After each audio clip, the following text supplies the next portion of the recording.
Dopo 2 anni un luogo dove vengono ammassate vite umane senza nessun futuro, senza nessuna aspettativa, sacrificando anche il mio territorio, la mia popolazione, 190 abitanti a cui abbiamo cambiato la vita, e tutto questo è un sacrificio per nulla. Allora io protesto.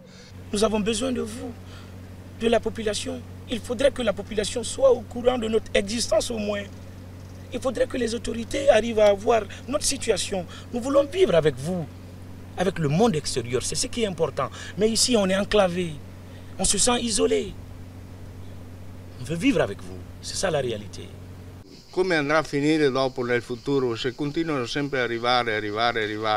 Loro sono anche buoni ragazzi, bravi ragazzi, pieni di forza, pieni di energia. Li vedi lì che vanno a spasso tutto il giorno in bicicletta, non so, non mi pare una roba per tanto normale.